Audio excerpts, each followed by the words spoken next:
Ficou até mais tarde secando o tricolor. Chup! O tricolor paulista que honrou aí todos os times de São Paulo que acabaram perdendo aí na rodada do Brasileirão. Uma rodada, ó, deliciosa para nós São Paulinos.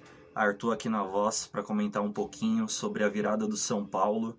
Mais uma vez estamos acostumados aí a virar em jogos grandes. Então no estádio do Morumbis, São Paulo 2, Fluminense 1. O tricolor que manteve aí o mesmo esquema dos últimos jogos. A diferença foi no ataque, devido à lesão do Caleri. Então André Silva acabou jogando, Luciano também, o Juan. Juan, vou falar um pouquinho dele só mais pra frente, aqui na nossa análise.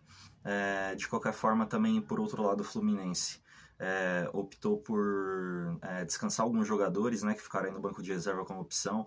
Felipe Melo, Cano, os principais jogadores. Então o time do Fluminense veio bem modificado, pensando até na Libertadores essa semana, igualmente o São Paulo.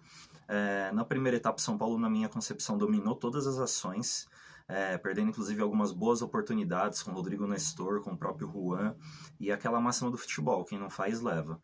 Aí no contra-ataque, no erro de marcação, na minha visão do Bobadilha, o Keno acabou indo para o ataque, bate-rebate ali com o Rafael, a bola acabou batendo no Igor Vinícius e infelizmente sendo aí o gol do Fluminense. E logo em seguida, como já era costumeiro, São Paulo é um time que vai atrás, bem aguerrido, principalmente agora com o Zubeldia, né, que tem colocado a casa em ordem. O São Paulo acabou encontrando o gol de empate aí numa falha terrível do Fábio, que é um goleiro muito experiente, campeão aí por todos os clubes que passou. Só que aí nessa questão do dinizismo, nesse toque, acabou que foi tentar dominar a bola, acabou perdendo para o Juan que tocou na área, sobrou para o Bobadilha, que também se recuperou, né, da falha lá do gol do Fluminense, e o São Paulo enfim empatou o jogo, na minha concepção, bem merecidamente o gol de empate aí do São Paulo. Durante esse tempo também teve uma questão aí de uma discussão entre o Fernando Diniz e o Luciano. O Diniz ele queria que o Luciano fizesse o fair play, porque o zagueiro, né, o Manuel, do Fluminense, acabou tendo uma lesão ali durante a partida, e o Luciano queria cobrar ali o lateral rápido, né, para poder aí tentar já naquele momento o gol da virada do São Paulo. E aí teve uma discussão generalizada, comissão técnica, jogadores estavam no banco, né, dos dois clubes acabaram entrando ali na discussão, alguns tentando separar, etc. E o Daronco decidiu amarelar o Luciano nesse lance e também expulsar aí o Fernando Diniz, possíveis ofensas que acabou gerando aí pro árbitro gaúcho.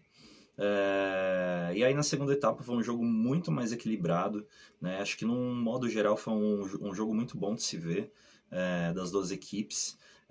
O São Paulo ainda tentando ali, né, algumas ações, o Fluminense também. Tivemos modificações dos dois lados.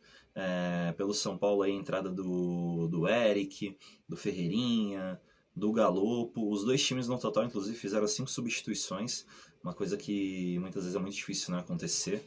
E de qualquer forma, o São Paulo teve um gol anulado aí, que foi o gol do Luciano, onde numa roubada de bola aí do Galopo, ele acabou fazendo a falta.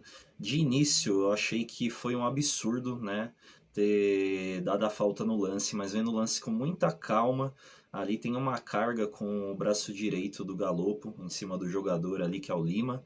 Então, de fato, por mais que seria o gol da virada do São Paulo naquele momento, eu acho que a arbitragem agiu, né, de uma maneira correta naquele lance. Ainda bem que mais pra frente aí não fez muita diferença, porque o Arboleda, numa jogada de escanteio, acabou virando a partida. O Arboleda que não fazia um gol pelo São Paulo desde agosto do ano passado, então fez o gol da virada aí. E no finalzinho do jogo, o São Paulo quase leva um empate com um chutaço aí do Marcelo de fora da área, pegando de direita, mesmo sendo canhoto. A bola bateu na trave esquerda aí do goleiro Rafael. Mas de um modo geral, o São Paulo mereceu muito essa virada, mereceu muito ganhar essa partida. A torcida que conduz mais uma vez numa segunda-feira, 8 da noite, um jogo do São Paulo pelo Campeonato Brasileiro.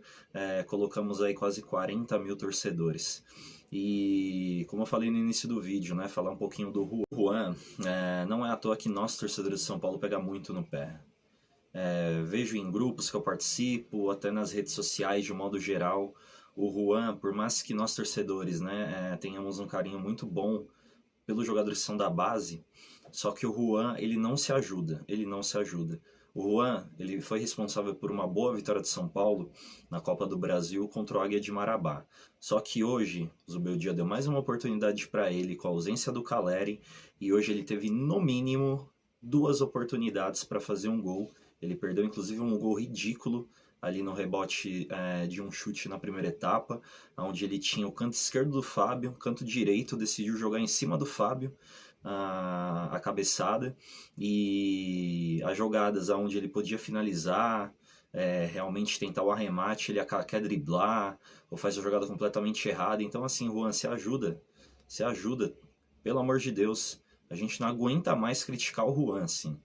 Todo jogo ele se atrapalha, faz alguma coisa totalmente errada. Impressionante o Juan, como ele é muito displicente em vários lances. Último e não menos importante, falar um pouquinho também da questão do calendário aí, né? Inclusive nosso último programa, se você não viu, inclusive, veja na reprise a live de domingo, um programa incrível, quase 2 horas de programa, debates muito bons. A gente falou um pouco também sobre a questão do São Paulo, desde a final da Copa do Brasil, no dia 24 de setembro do ano passado, que não tem um jogo no Morumbi às 4 da tarde. O São Paulo agora, pelo Campeonato Brasileiro, vai pegar novamente o Cruzeiro no estádio do Morumbi, e vai ser um jogo também na segunda-feira.